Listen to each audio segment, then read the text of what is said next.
Subscribe button पर click करें और हमारी सारी नोटिफिकेशन के लिए बेल आइकन दबाएं। हेलो दोस्तों, ज्ञान आश्रम में आपका स्वागत है। आज जो मैं टॉपिक पे बात कर रहा हूँ वो साझेदारी खाते के प्रवेश वाले चैप्टर, नए साझेदार के प्रवेश वाले चैप्टर के अगली कड़ी है। इसमें मैं बात करूँगा आपसे सभी टॉपिक को पढ़ाने के बाद जो टॉपिक आ रहा था उस टॉपिक पे, यानी संपत्तियों एवं दायित्वों के पुनर्मूल्यांकन पर। ठीक है, इससे पहले मैं आपको क्या क्या पढ़ा चुका हूँ एक बार फिर से रिकॉल करिए। इससे पहले मैं बता चुका हूँ साझेदारी नए साझेदार का प्रवेश होता क्या है, उसके प्रवेश होने पे कौन कौन सी समस्याएं उत्पन्न होती है, और उन समस्याओं को क्रमबद्ध तरीके से मैं पढ़ाते जा रहा हूँ। सबसे पहले मैं नया लाभ हानि अनुपात तथा त्याग अनुपात बता दिया, उसको निकालने की विधियां बता दिया। फिर मैं ख्याति क्या होता है उसके सारे बेसिक थ्योरी बता दिया, और उसका मूल्यांकन तथा उसके जनरल एंट्री समझा दिया। ठीक है, और उस पर एग्जाम्पल समझा दिया। इसके बाद जो टॉपिक है वो हमारा बनता है क्या, पुनर्मूल्यांकन खाता। पुनर्मूल्यांकन खाता और साझेदारी, या फिर इसी को हम लोग कहते हैं लाभ हानि समायोजन खाता। चलिए उसको शुरू करते हैं, लेकिन उसको शुरू करने से पहले कुछ बातें आपको यहाँ समझना पड़ेगा। इससे क्या होगा, ये सारे चीज़ों को आपको समझने में बहुत आसानी होगा। इस बात को मैं इस वीडियो को मतलब प्रवेश चैप्टर के पहले वीडियो में भी समझा चुका हूँ। इस बात को मैं प्रवेश चैप्टर के पहले वाले वीडियो में भी समझा चुका हूँ। उसी को वापस रिकॉल करते हैं। तो देखिए क्या होता है, ये जो हमारा बात हो रहा है कि हम लोग जो पढ़ रहे हैं वो क्या, पुनर्मूल्यांकन खाता पढ़ रहे हैं। यानी हमारा जो चैप्टर है वो नए साझेदार का प्रवेश है। नए साझेदार का प्रवेश में होता क्या है, तो याद रखिए, नए साझेदार का प्रवेश का मतलब होता है कि कोई 2 साझेदार हैं या 3 साझेदार या 4 साझेदार, मतलब कुछ साझेदारों का अपना फर्म है, उनका कोई अनुपात होगा। सीधी सी बात है, जिसको हम लोग पुराना अनुपात कहेंगे। ठीक है, हमारा क्या होगा कि कोई 2 साझेदार या कितने भी साझेदार, यहाँ पे एग्जांपल ले सकते हैं कि 2 साझेदार मान लेते हैं, कोई साझेदार मिलकर अपना फर्म चलाते हैं, किसी तीसरे व्यक्ति को इसमें क्या करते हैं, एज ए पार्टनर इसमें प्रवेश डालते हैं। ठीक है, तो ऐसा ही कंडीशन हमारा नए साझेदार का प्रवेश कहलाता है। ऐसा ही कंडीशन हमारा नए साझेदार का प्रवेश कहलाता है। अब हमें समझने वाली बात यह है कि जब नया साझेदार का प्रवेश होता है तो हमारा होता क्या है, फर्क क्या पड़ता है। तो सबसे पहले फर्क ये पड़ता है कि इन लोगों का जो लाभ हानि अनुपात है वो बदल जाएगा, क्योंकि पहले इन दोनों में लाभ हानि अनुपात बढ़ता था, अब तीसरा आने पे तीसरे को भी मिलेगा, हिस्सा मिलेगा। यानी इनको जो पहले जितना लाभ मिलता था, अब वो लाभ अपना इसको देने के चक्कर में इन लोगों का लाभ हानि अनुपात क्या होगा, इन तीनों का मतलब इन दोनों पुराने वालों का बदल जाएगा। मतलब सीधी सी बात है कि हमारा होगा क्या, साझेदारी के प्रवेश में हमारा क्या होता है कि लाभ हानि अनुपात में, प्रॉफिट शेयरिंग रेशियो में क्या होता है, बदलाव होता है। ठीक है, बदलाव होता है। और जब ये कंडीशन जब भी उत्पन्न होगा किसी भी कंडीशन से, जब ये शर्त हमारा, ये चीज हमारा कभी भी उत्पन्न होगा किसी भी कंडीशन से, तो ऐसे कंडीशन में क्या होता है, ऐसे कंडीशन में फर्म का पुनर्गठन होता है। ऐसे कंडीशन में क्या होता है, फर्म का पुनर्गठन होता है, यानी रिकंस्ट्रक्शन ऑफ फर्म होता है। ऐसे कंडीशन में क्या होता है, फर्म का पुनर्गठन हो सकता है, रिकंस्ट्रक्शन ऑफ फर्म होता है। ठीक है, मैं यहाँ पे समझा रहा हूँ कि ये बनता क्यों है, इसलिए ये बातें को मैं बता रहा हूँ। तो फर्म का जब पुनर्गठन होता है तो इस परिस्थिति में होता क्या है, इस परिस्थिति में लेखांकन की पुस्तकों में हम क्या करते हैं, पुराने फर्म में यानी ए और बी जो पहले के पार्टनर थे, ये एग्जांपल के तौर पे समझिएगा, पुराने फर्म की यानी ए और बी के फर्म की जितनी भी चीजें हैं उनको पुनर्मूल्यांकित करते हैं, और अब जो फर्म बनने वाला ए बी सी तीनों की, उस फर्म में नए सिरे से स्टार्ट करते हैं, और जितनी भी चीजें इन लोगों की है वो उसको बांट कर खत्म कर लेते हैं। ठीक है, ये प्रोसीजर होता है पूरा। क्या होता है कि हम लोग इनकी जितनी भी चीजें पुराने उसको पुनर्मूल्यांकित करके कर लिखते हैं, और जो चीज बांटा जा सकता है उसको ये लोग बांट के खत्म कर लेते हैं। ठीक है, ताकि सी को उसमें कोई भी शेयर ना मिले, सी को उसमें नए पार्टनर को उसको कोई भी शेयर ना मिले, और नए फर्म में वापस हो सकता है। अब क्यों, क्या चीजों का पुनर्मूल्यांकन करना आवश्यक है, तो देखिए, दायित्व और संपत्ति उसे बांट कर खत्म नहीं किया जा सकता, क्योंकि उसको बांट के खत्म कर लेंगे, संपत्ति को बांट के खत्म कर लेंगे तो फर्म कैसे चलेगा, फर्म चल ही नहीं सकता। इसलिए उसको क्या करते हैं, उसको पुनर्मूल्यांकित करते हैं, और उसको क्या करते हैं, अपने नए फर्म में यानी ए बी सी इन तीनों के फर्म में उसको दोबारा से स्टार्ट करते हैं। यानी जिस तिथि पे नया साझेदार का प्रवेश होता है उस तिथि पर पुनर्मूल्यांकन होता है। ठीक है, और जो चीज बढ़ सकता है जैसे संचय, अवितरित लाभ और इस प्रकार के किसी भी लाभ का हिस्सा जो काट कर रखे हैं पुराने साझेदार जो लाभ का हिस्सा काट के रखे थे ज्ञात एवं अज्ञात हानियों के लिए, तो जिनको बांटा जा सकता है वो उस चीज को ये लोग आपस में बांट के खत्म कर लेते हैं, क्योंकि सी आएगा तो फिर उसमें उसका अधिकार हो जाएगा, इसलिए लोग बांट के खत्म कर लेते हैं। और भी दायित्व पक्ष की ये सारी चीजें, और संपत्ति पक्ष में भी कुछ चीजें तो उनको भी बांट के खत्म किया जा सकता है। ये सारे बात को मैं डिटेल से अगले वीडियो में भी समझाऊंगा, क्योंकि इसके बाद उसी टॉपिक पे बात होगा। ठीक है, बात समझ में आया। तो ये क्लियर हुआ कि हमारा पुनर्मूल्यांकन क्यों बन रहा है, क्योंकि हम लोग फर्म में होने वाली, मतलब फर्म में रहने वाली संपत्ति तथा दायित्वों का पुनर्मूल्यांकित करते हैं। क्यों करते हैं, क्योंकि ताकि सी जब आए तो उसे नए रूप से सारी चीजें मिले और हमारा व्यवसाय एकदम नए तरीके से स्टार्ट होता है। ठीक है, चलिए अब होता क्या पुनर्मूल्यांकन खाता या लाभ हानि समायोजन खाता, उस पर बात करते हैं। पुनर्मूल्यांकन खाते को लाभ हानि समायोजन खाता भी कहते हैं, ठीक है, इसीलिए यहाँ पर मैंने दोनों नाम से हेडिंग डाला हुआ है, लेकिन ज्यादातर प्रयोग इसको हम लोग पुनर्मूल्यांकन खाते के नाम से ही करते हैं, यानी रीवैल्यूएशन अकाउंट नाम से हम लोग ज्यादातर इसको प्रयोग करते हैं, या फिर प्रॉफिट एंड लॉस एडजस्टमेंट भी बोलते हैं, लाभ हानि समायोजन खाता, लेकिन ज्यादातर प्रयोग रिवैल्यूएशन अकाउंट नाम से होता है। ये होता क्या है, तो इसकी मैंने दो कंडीशन यहाँ पे लिखा है। इस खाते को लिखा क्या, इस खाते से अभिप्राय उस खाते से है जिसे साझेदारी संलेख में परिवर्तन होने पर, देखिए जब नया लाभ हानि अनुपात में जब भी परिवर्तन होगा तो लाभ हानि अनुपात किसका हिस्सा है, पार्टनरशिप डीड का हिस्सा है। जब इसमें परिवर्तन हुआ तो हमारा डीड भी तो बदलेगा, पार्टनरशिप डीड यानी साझेदारी संलेख भी तो बदलेगा। इसीलिए यहाँ पे हमने बताया साझेदारी संलेख में परिवर्तन होने पर, कभी भी साझेदारी संलेख में परिवर्तन होगा तो पुनर्मूल्यांकन होगा, ठीक है। साझेदारी संलेख में परिवर्तन होने पर या नए साझेदार के प्रवेश पर बनाया जाता है, क्योंकि हमारा चैप्टर ही नए साझेदार का प्रवेश, इसलिए इसको लिखना जरूरी है, वरना हम इसको लिख दिए तो इसी में सारे कंडीशन आ गए जिस कंडीशन में पुनर्मूल्यांकन बनाया जाता है। बात समझे ना, तो ये हो गया, तो नए साझेदार के प्रवेश पर बनाया जाता है। इसमें होता क्या, तो इसे संपत्तियों तथा दायित्वों के पुनर्मूल्यांकन पर होने वाले लाभ या हानि को ज्ञात करने के लिए बनाया जाता है। यानी इस खाते को क्यों बनाया जाता है कि संपत्ति और दायित्व जो फर्म के होते हैं उनके जब पुनर्मूल्यांकन उनको किया जाता है तो जाहिर सी बात है उनको जब पुनर्मूल्यांकन करेंगे तो या तो लाभ होगा या तो हानि होगा, सीधी सी बात है। जब संपत्ति आपका बढ़ता है तो आपको लाभ होता है, जब संपत्ति आपका घटता है तो आपको हानि होता है। जैसे मान लेते हैं 10,000 का कोई संपत्ति 12,000 का हो गया, 2,000 का प्रॉफिट नहीं हो रहा है, आपका मूल्य बढ़ गया संपत्ति का, और 10,000 का संपत्ति 8,000 का हो गया तो आपको उसी तरह लॉस हो गया।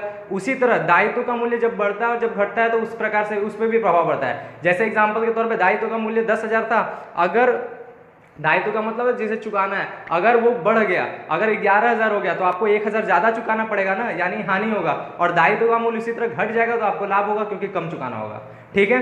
तो संपत्ति और दायित्व के मूल्य पर, संपत्ति और दायित्व के पुनर्मूल्यांकन पर होने वाले लाभ या हानि को ज्ञात करने के लिए इसे बनाया जाता है। बात समझ में आया, संपत्ति या दायित्व पर जो भी पुनर्मूल्यांकन पर लाभ या हानि होता है उसको बनाया। इसके बाद क्या बताया, इसके बाद बताया कि इसके डेबिट पक्ष में जब ये खाता बनेगा तो उसके डेबिट पक्ष में क्या लिखा जाता है, तो उसके डेबिट पक्ष में हम लोग संपत्ति के मूल्य में कमी, डेबिट पक्ष में याद रखिएगा हानि को लिखा जाता है, ठीक है। इसके डेबिट पक्ष में सारे हानि को लिखा जाएगा, ठीक है। तो इसके डेबिट पक्ष में संपत्ति के मूल्य में कमी को, दायित्व के मूल्य में वृद्धि को, संपत्ति का मूल्य कम हुआ तब भी हानि हुआ, दायित्व का मूल्य वृद्धि हुआ तब भी हानि हुआ।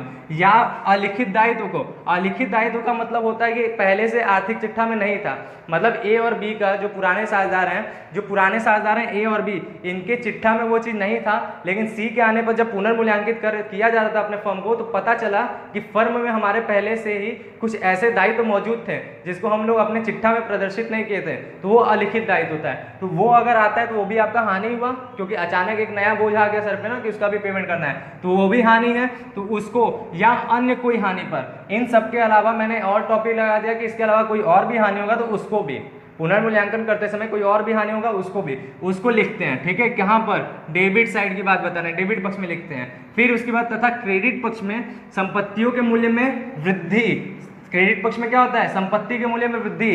तो जैसे डेबिट में हानि लिखते हैं उसी तरह क्रेडिट में क्या करेंगे, क्रेडिट में लाभ लिखेंगे, ठीक है। तो यहाँ पर हमारा क्या, संपत्तियों के मूल्य में वृद्धि, ठीक है, दायित्व के मूल्य में कमी, ये दोनों लाभ है। और अलिखित संपत्ति, जैसे अलिखित दायित्व हो सकता है उसी तरह अलिखित संपत्ति भी हो सकता है। समझने वाली बात है, जाहिर सी बात है कि पुनर्मूल्यांकन जब किया जा रहा था तो पता चला कि हमारे फर्म में पहले से कोई संपत्ति मौजूद थी जिसे हम लोग ए और बी जो थे वो अपने आर्थिक चिट्ठा में प्रदर्शित नहीं किए थे, तो अचानक आया ना, तो अचानक आपके पास नई प्रॉपर्टी आई तो इसलिए वो अलिखित दायित्व हुआ जिसका आप लोग मूल्यांकन नहीं किए थे, तो वो आ गया, तो वो आपके लिए लाभ है। या इनके अलावा किसी प्रकार का अन्य लाभ भी होता है तो वो हम इसके क्रेडिट में लिखते हैं, यानी पुनर्मूल्यांकन खाते में कोई भी लाभ होगा तो क्रेडिट में लिखेंगे, ठीक है। इसके बाद क्या बता रहे हैं, तो इसके बाद बता रहे हैं कि अब इनका बैलेंस निकलता है। तो बताया गया यदि क्रेडिट पक्ष का योग ज्यादा, क्रेडिट पक्ष क्या होगा, क्रेडिट पक्ष का हिस्सा अगर ज्यादा होगा उसको टोटल करने पे, और डेबिट पक्ष का योग कम, ठीक है। अगर क्रेडिट ज्यादा और डेबिट क्या होगा, डेबिट कम होगा, तो इन दोनों का अंतर क्या होगा, क्रेडिट यानी लाभ का हिस्सा, डेबिट यानी हानि का हिस्सा, लाभ ज्यादा और हानि कम, तो अंतर हमारा लाभ ही होगा ना, तो यही इसीलिए लिखा है, तो अंतर लाभ होता है। ठीक है, और इसी का जस्ट उल्टा, अगर डेबिट पक्ष का योग जो है वो ज्यादा, डेबिट पक्ष को जोड़ने पे ज्यादा आ गया और क्रेडिट पक्ष को जोड़ने पर क्या होगा, कम आ गया, तो जाहिर सी बात है डेबिट हानि होता है, हानि पक्ष का योग ज्यादा हो गया और लाभ पक्ष का योग कम हो गया, तो अंतर क्या होगा, अंतर आपका हानि होगा, तो अंतर हानि होता है। बात समझ में आया? अब इस हानि या लाभ को करते क्या है, देखिए हम लोग जो बना रहे हैं वो किसके पुनर्मूल्यांकन कर रहे हैं, ए और बी के लाभ संपत्ति और दायित्वों का, सी तो अभी आ रहा है, इसलिए सी को इन सब चीजों से कोई मतलब नहीं। सी को कब मतलब होगा, जब फर्म स्टार्ट होगा, नए वाले फर्म जब स्टार्ट होगा, तो सी को सारा चीज नए वाले फर्म में मिलना है, पुराने वाले फर्म से उसको कोई लेना देना नहीं है, उसको केवल पूंजी डालना है, प्रीमियम डालना, अपना व्यवसाय चालू करना है। बाकी सारा काम जो होगा, जो भी काम धाम मतलब अपना बुक ऑफ अकाउंटिंग में जो भी व्यवस्था होगा वो ए और बी के लिए होगा, सी के उससे कोई मतलब नहीं है। सी जब नया फर्म आ जाएगा तब उससे मतलब है। तो सीधी सी बात है, तब ये जो लाभ और हानि जो हो रहा है पुनर्मूल्यांकन पे, वो किसका अधिकार होगा, क्योंकि इनके संपत्ति और दायित्व का हो रहा है, तो इन्हीं का उस पर अधिकार होगा। ठीक है, सी को उससे कोई लेना देना नहीं है। तो इसीलिए क्या होगा, इसके लाभ या हानि जो आते हैं अंतर, उसे पुराने साझेदारों में किस अनुपात में, पुराने अनुपात में बांटते हैं। ठीक है, याद रखिएगा, पुराने साझेदारों में पुराने अनुपात में बांटते हैं। क्यों पुराने अनुपात में बांटते हैं, क्योंकि ये लोग पुराने ही संपत्ति और दायित्व का क्या कर रहे हैं, पुनर्मूल्यांकन कर रहे हैं, तो इनका जो लाभ हानि अनुपात है यही वाला है, इसमें बटेगा। क्योंकि नया बांटेंगे, नया तब हो जाएगा ना जब सी आएगा तब नया होगा, अभी तो पुराना ही हिसाब किताब को क्या कर रहे हैं, निपटारा कर रहे हैं। इसलिए यहाँ तक बात क्लियर हो गया। और सबसे मोस्ट इंपॉर्टेंट पॉइंट, इसलिए यहाँ पर हमने स्टार बना के इसको लिखा है, मोस्ट इंपॉर्टेंट पॉइंट 1 नंबर के क्वेश्चन में लगभग बहुत बार आया है, कई सालों आया है। तो इसमें क्या होता है कि यह एक नाम मात्र खाता है, एकदम अच्छे तरीके से इसको समझिए, यह एक क्या है, यह एक नाम मात्र खाता है। रटने वाली बात नहीं, समझ लेंगे तो बहुत आसानी से क्लियर हो जाएगा कि नाम मात्र खाता होता क्या है, और आपको सारे खाता पहचानने आ जाएगा। ठीक है, कोई भी खाता चाहे कोई भी हो, वो नाम मात्र खाता तब होगा जब उसका बैलेंस, ठीक है, कोई खाता अगर हम बना रहे हैं तो नाम मात्र खाता तब होगा जब उसका बैलेंस किस चीज को प्रदर्शित करे, लाभ या हानि को प्रदर्शित करे, या वो आय और व्यय टॉपिक हो, खुद ही आय व्यय का टॉपिक हो, या फिर जब उसका बैलेंस लाभ या हानि प्रदर्शित करे, तब वो जो होता है नाम मात्र खाता होता है। जैसे एग्जांपल के तौर पर हम लोग 11वीं क्लास में पढ़े हैं ट्रेडिंग अकाउंट। ट्रेडिंग अकाउंट में आंसर क्या आता है, ग्रॉस प्रॉफिट या ग्रॉस लॉस, यानी उसका फाइनल बैलेंस जो होता है वो आपका लाभ या हानि प्रदर्शित करता है। तो वो कौन सा खाता है, नाम मात्र खाता, नॉमिनल अकाउंट है। ठीक है, उसी तरह प्रॉफिट एंड लॉस अकाउंट, उसका फाइनल बैलेंस क्या आता है, नेट प्रॉफिट या नेट लॉस आता है ना, लाभ या हानि, यानी वो भी क्या नाम मात्र खाता है। इसके बाद हम लोग इसको पढ़ ही रहे हैं, इसमें क्या आ रहा है, इसका फाइनल आंसर हमने यहाँ बताया, या तो अंतर लाभ होगा या तो अंतर हानि होगा। तो फाइनल बैलेंस इसका क्या आ रहा है, लाभ या हानि हो रहा है, तो ये भी कौन सा खाता है, नाम मात्र खाता है। इसके बाद आगे चल के आप लोग एक चैप्टर पढ़ेंगे गैर व्यावसायिक संस्था, उसमें बनता है आय व्यय खाते, उसका जो आंसर होता है वो सरप्लस या डेफिसिट होता है। ठीक है, अधिक या कमी, तो वहां पर भी वो लाभ या हानि को ही प्रदर्शित करता है, तो वो भी आपका कौन सा खाता है, नाम मात्र खाता है। बात क्लियर हुआ? ठीक है, इस टॉपिक को आप लोग अच्छे तरीके से नोट कर लेंगे। इसी तरीके का अगर डेफिनेशन आप एग्जाम में लिखते हैं तो आपको फुल मार्क्स मिलेगा। ठीक है, चलिए इसके बाद हम क्या समझते हैं, देखिए इसके बाद हम लोग जनरल एंट्री सीखेंगे, इसका जनरल एंट्री, फिर जाके खाता बनाना सीखेंगे। ये देखिए मैं स्टेप बाय स्टेप डिटेल में चल रहा हूँ, इसलिए चल रहा हूँ क्योंकि अब जो 2020 का बोर्ड जो है इसमें 10-10 मार्क्स के क्वेश्चन आते हैं। ठीक है, इससे पहले जो है 3 सालों से क्या हो रहा है, यूपी बोर्ड ने अपना एग्जाम लेने का पैटर्न थोड़ा सा बदला हुआ है। उसमें क्या है, उसमें पहले जो होता है खाता बनाने पर ज्यादा जोर दिया जाता था, अब के क्वेश्चन ज्यादातर पूछे जाते हैं कि आवश्यक लेखे कीजिए, यानी उसमें जनरल एंट्री के बारे में ज्यादा दिया जा रहा है। तो इसलिए हम लोग सारे स्टेप को जनरल एंट्री सीखेंगे, फिर खाता बनाना भी सीखेंगे, दोनों के दोनों सीखेंगे। और 10 मार्क्स का क्वेश्चन है तो हो सकता है कि दोनों के दोनों एक साथ भी आ सकता है, इसलिए हम लोग सारे चीज एक साथ करना सीखेंगे। बात समझ में आया? तो पहले हम लोग क्या करेंगे, पहले हम लोग जनरल एंट्री सीखते हैं। ठीक है, तो चलिए जनरल एंट्री समझते हैं। देखिए जनरल एंट्री हम समझ रहे हैं किस चीज का, रिवैल्यूएशन, पुनर्मूल्यांकन खाता से संबंधित जनरल एंट्री। लेकिन उसको समझने से पहले एक छोटा सा तरीका, मैं एक ट्रिक बता रहा हूं जिसको आप समझ लेंगे तो आपको ये सारा का सारा रिवैल्यूएशन का जनरल एंट्री याद करने की जरूरत ही नहीं पड़ेगी, अपने आप याद हो जाएगा और बहुत आराम से दिमाग में घुसा रहेगा। तो देखिए कभी भी भूलेंगे नहीं एग्जाम के टाइम पे, और थोड़ा सा बड़ा क्वेश्चन लगा लेंगे, थोड़ा मोड़ा भी प्रैक्टिस हो जाएगा, तो समझ लिए आपको ये 100% हमेशा याद रहने वाला है। तो क्या उसका तरीका है, क्या उसका ट्रिक है, तो यहाँ पर समझते हैं। देखिए कभी भी कोई भी लॉस होगा, ठीक है, कभी कोई भी लॉस होगा तो उसे हम लोग रिवैल्यूएशन अकाउंट में डेबिट करेंगे। ठीक है, कभी कोई भी लॉस होगा तो उसे हमें क्या करना है, रिवैल्यूएशन अकाउंट में डेबिट करना है। रिवैल्यूएशन अकाउंट में किस चीज को, तो लॉसेस को। लॉसेस को, ठीक है, किसको, तो कोई भी हानि होगा उसको। फिर उसी तरह कभी कोई भी प्रॉफिट होगा, तो कभी कोई भी प्रॉफिट होगा तो उसे हम लोग क्या करेंगे, उसे हम लोग रिवैल्यूएशन अकाउंट में हम लोग क्या करेंगे, क्रेडिट करेंगे, ठीक है, किसको, तो प्रॉफिट को। बात समझ में आया। कोई भी हानि होगा तो हमारा मतलब कोई भी सौदा होने से या घटना घटने से हमारा हानि होता है तो हमारा रिवैल्यूएशन अकाउंट में डेबिट होगा। उसी तरह रिवैल्यूएशन अकाउंट में क्रेडिट कब होगा, जब आपको लाभ होगा, ठीक है। इसके बाद ये पूरा का पूरा खाता किस पे आधारित है, संपत्ति और दायित्व के पुनर्मूल्यांकन पर। किस पे, संपत्ति और दायित्व के पुनर्मूल्यांकन पर। तो ये याद रखिए कि संपत्तियों का शेष क्या होता है, संपत्तियों का शेष जो होता है वो डेबिट होता है, ठीक है। सभी संपत्तियां जो होती हैं वो डेबिट होती है।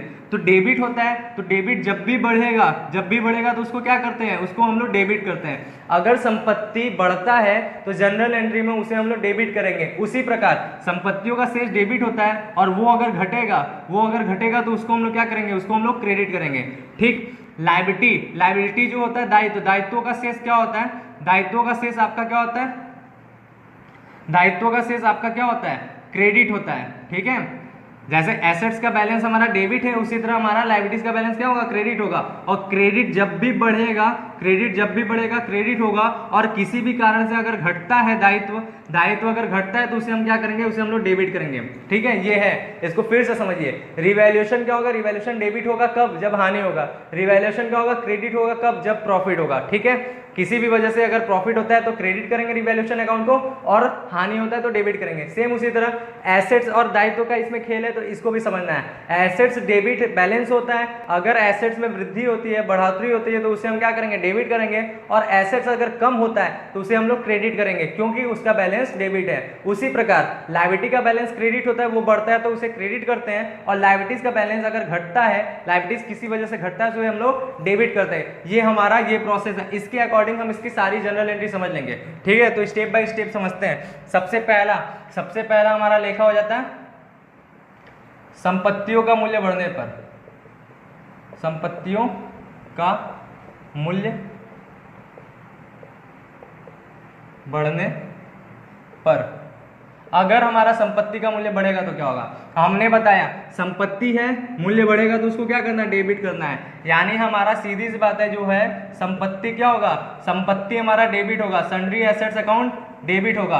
किसके अकॉर्डिंग, इस रूल के अकॉर्डिंग, क्योंकि संपत्ति का बैलेंस डेबिट है, बढ़ता है तो डेबिट होगा, ठीक है। और उसके बाद हमारा क्या होगा, संपत्ति का मूल्य बढ़ेगा। देखिए रिवैल्यूएशन और एसेट लायबिलिटीज पे पूरा एंट्री होने वाला है, ठीक है। तो दूसरा हमारा टॉपिक रिवैल्यूएशन होगा। आप बताइए संपत्ति का मूल्य बढ़ेगा तो आपको प्रॉफिट होगा कि लॉस होगा, मूल्य बढ़ेगा तो क्या होगा, प्रॉफिट होगा।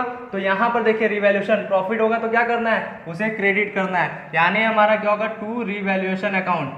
पहले एंट्री एकदम आराम से क्लियर हो गया, ठीक है। अब देखिए दूसरा हमारा देखेंगे, तो हम दूसरा एंट्री बनाने जा रहे हैं संपत्तियों के मूल्य घटने पर। अभी वृद्धि का हमने बनाया, अब हमारा आ रहा है संपत्तियों का मूल्य घटने पर। संपत्तियों का मूल्य घटने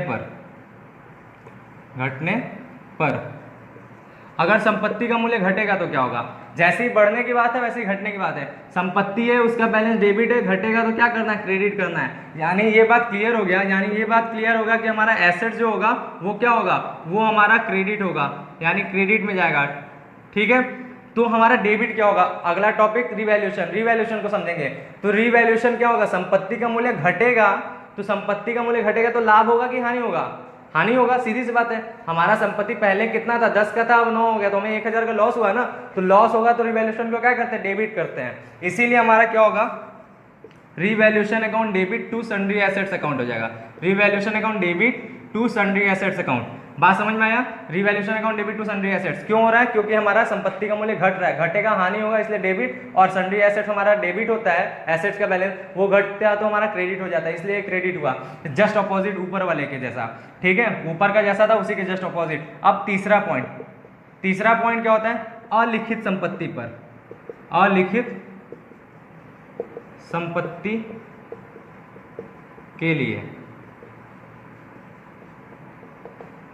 अगर हमारे क्वेश्चन में अलिखित संपत्ति कोई दिया, अलिखित संपत्ति का मतलब जो पहले से नहीं था अभी आ गया बैलेंस शीट में, ठीक है, जब पुनर्मूल्यांकन कर रहे थे तब इसके बारे में पता चला, तो ऐसे कंडीशन में क्या होगा, अब समझने वाली बात है कि अलिखित संपत्ति यानी पहले नहीं था तो उसका बैलेंस क्या था, जीरो था ना, अब आया तो उसका बैलेंस अचानक आ गया तो एक तरह से जीरो से बढ़ गया, तो संपत्ति जब बढ़ता है तो क्या करेंगे, उसको डेबिट करेंगे, इसलिए हमारा जो अलिखित संपत्ति होगा वो भी क्या होगा, वो भी हमारा क्रेडिट होगा टू अनरिकॉर्डेड एसेट्स, ठीक है, टू अनरिकॉर्डेड एसेट्स अकाउंट। लेकिन डेबिट क्या होगा, तो डेबिट हमारा बताइए, अरे नहीं सॉरी गड़बड़ कर दिया, हम बता रहे थे क्या कि बढ़ रहा है ना, हमें क्या करना था, उसको डेबिट करना था, हमें क्या करना था, संपत्ति जो है, संपत्ति का मूल्य बढ़ रहा है, संपत्ति का मूल्य बढ़ रहा है तो डेबिट होगा ना, जैसे हमारा यहाँ पे था वृद्धि वाले के लिए, उसी तरह हमारा क्या होगा, अनरिकॉर्डेड एसेट्स क्या होगा, अनरिकॉर्डेड एसेट्स अकाउंट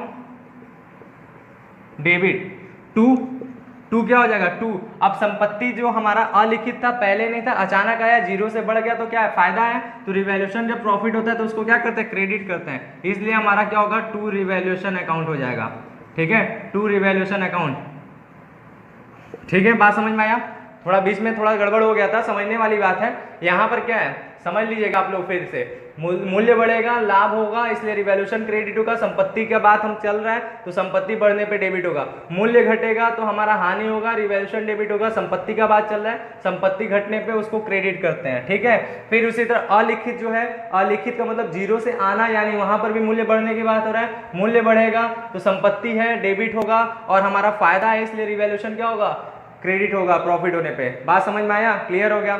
फिर इसके बाद हम क्या करते हैं, इसके बाद हम लोग लायबिलिटी के बारे में चलते हैं, इसको नोट भी आप लोग करते रहेंगे, ये भी याद भी होना चाहिए, क्योंकि आगे जो है जनरल एंट्री के अकॉर्डिंग बहुत आराम से समझ में आने वाला है। फिर अब बात करते हैं हम लोग किसका, अब बात करते हैं हम लोग दायित्व का, तो दायित्व की जब बात करेंगे तो हमारा दायित्व के लिए क्या हो जाएगा, दायित्व का मूल्य बढ़ने पर, पहले हम लोग बढ़ने का लिख देते हैं, ठीक है, दायित्व का मूल्य बढ़ने पर, दायित्व का मूल्य बढ़ेगा तो क्या होगा, ठीक है। अब देखिए दायित्व है लायबिलिटी, बैलेंस क्रेडिट बढ़ेगा तो क्या करना, क्रेडिट, यानी दायित्व क्रेडिट होगा, यानी सीधी सी बात है, हमारा दायित्व क्या होगा, सन्ड्री लायबिलिटी जो होगा वो क्रेडिट होगा। अच्छा, सन्ड्री वर्ड इसलिए बोल रहे हैं क्योंकि यहाँ पर एक से ज्यादा भी हो सकते हैं, विविध हो सकते थे, इसलिए यहाँ पर लिख रहे हैं सन्ड्री, ठीक है, जितने होंगे उतने का नाम आप लाइन से लिखेंगे या एक में ही जैसा लायबिलिटी है वो नाम से कर सकते हैं, ठीक है। सन्ड्री लायबिलिटी क्रेडिट होगा क्योंकि दायित्व बढ़ रहा है, ठीक है, दायित्व बढ़ेगा तो प्रॉफिट होगा कि लॉस होगा, दायित्व बढ़ने पे क्या होगा, लॉस होगा, तो लॉस होगा तो लॉस में क्या होता है, रिवैल्यूएशन डेबिट होगा, यानी हमारा एंट्री होगा revaluation account debit to sundry liabilities, revaluation account debit to sundry liabilities, ठीक है, समझ में आया।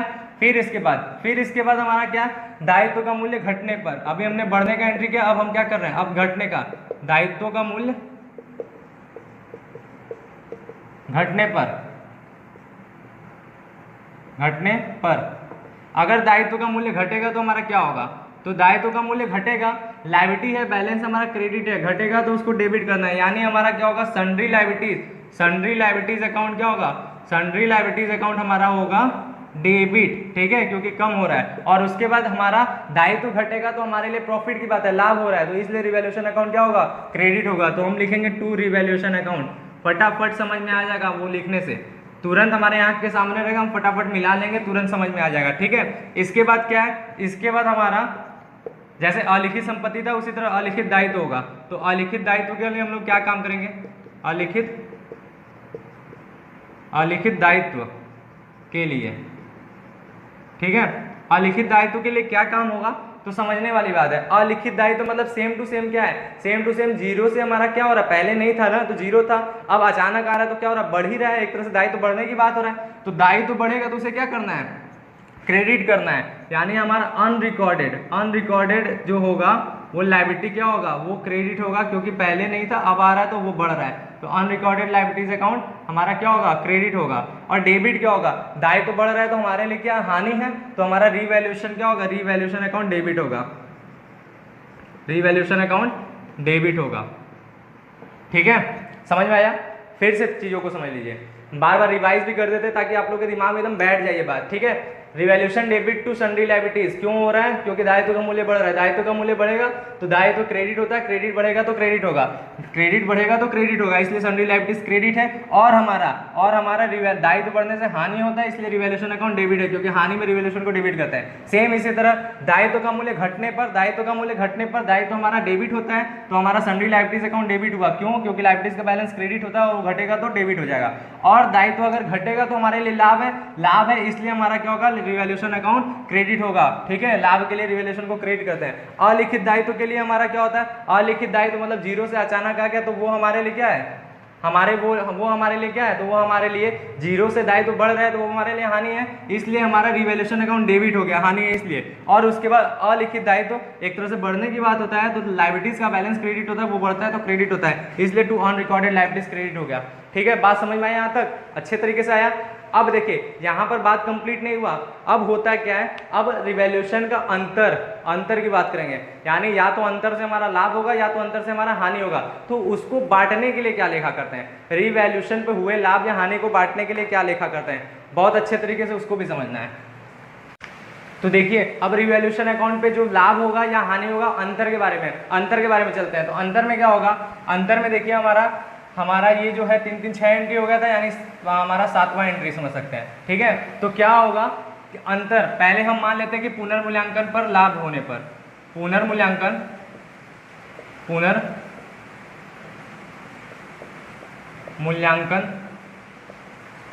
पर लाभ होने पर लेकिन ये लाभ होता क्या है? तो याद रखिएगा ये लाभ जो होता है उसे क्या होता है? उसे बांटा जाता है। ठीक है, किस रेशियो में? ओल्ड रेशियो में लाभ को बांटा जाता है। तो अब पुनर्मूल्यांकन पर लाभ होगा तो एंट्री क्या होगा? हम एंट्री लिखेंगे, उसके बाद समझा रहे हैं, कंफ्यूजन आएगा, ताकि अब उस कंफ्यूजन को मैं बताकर आपको समझाऊंगा। तो हमारा जब लाभ होगा तो एंट्री बनेगा रिवैल्यूएशन अकाउंट डेबिट। ठीक है, revaluation account debit to old partners capital account, to old partners capital account. ठीक है, फिर हमारा क्या होगा? अगर पुनर्मूल्यांकन पर हानि हो, पुनर्मूल्यांकन पे अगर हानि हो, पुनर्मूल्यांकन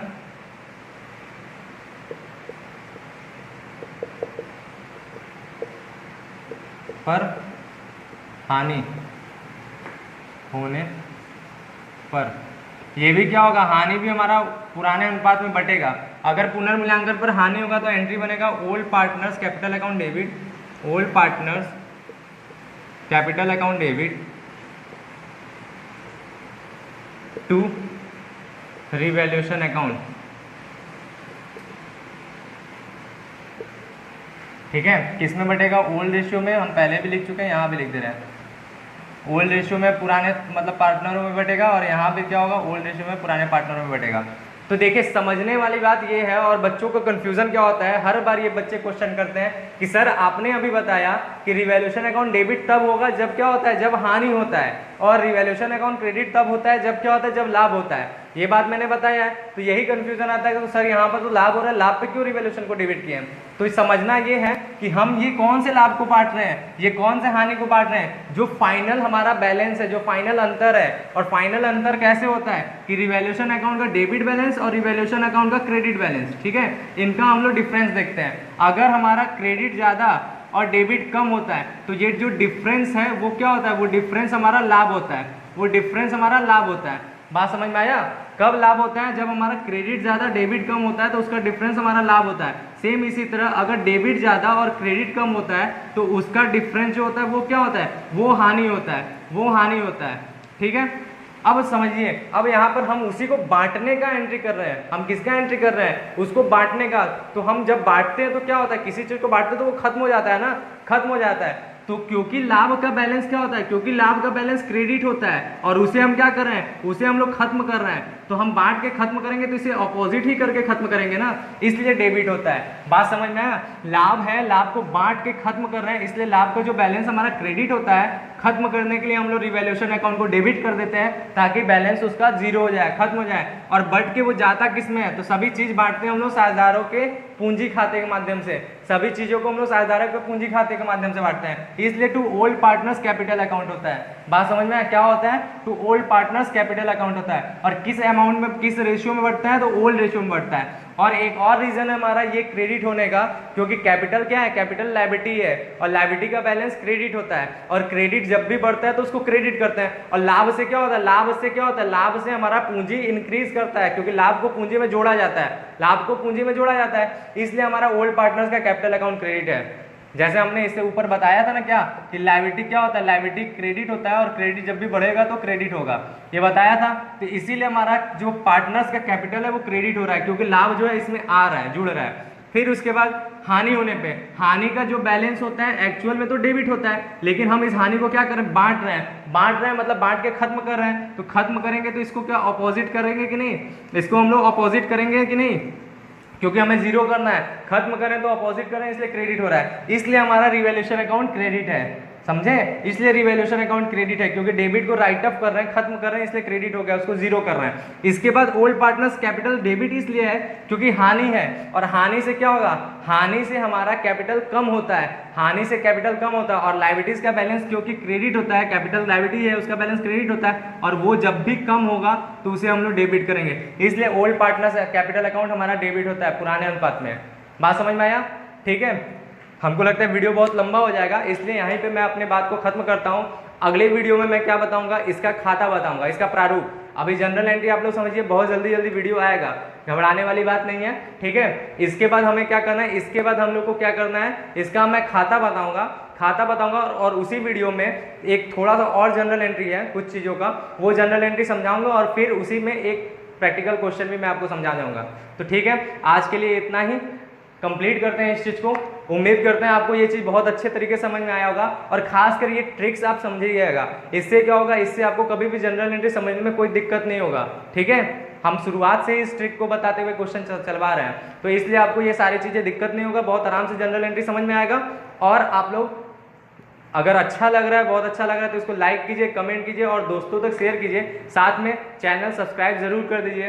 अभी भी बहुत ज़्यादा बच्चे हैं जो अनसब्सक्राइब हैं और वो देख रहे हैं वीडियो, अगर अच्छा लग रहा है, आप देख रहे हैं, तो कृपया करके चैनल को सब्सक्राइब भी कर दीजिए, और प्लीज़ अगर बहुत अच्छा है तो इसको शेयर भी कीजिए, लोगों तक पहुँचाइए, ताकि मेरा भी क्या हो, मेरे थोड़े से सब्सक्राइबर्स बढ़े और मैं जल्दी से लाइव आ सकूँ। मैं चाहता हूँ लाइव आके पढ़ाना, ठीक है। तो बस आज के लिए इतना ही, ठीक है, धन्यवाद।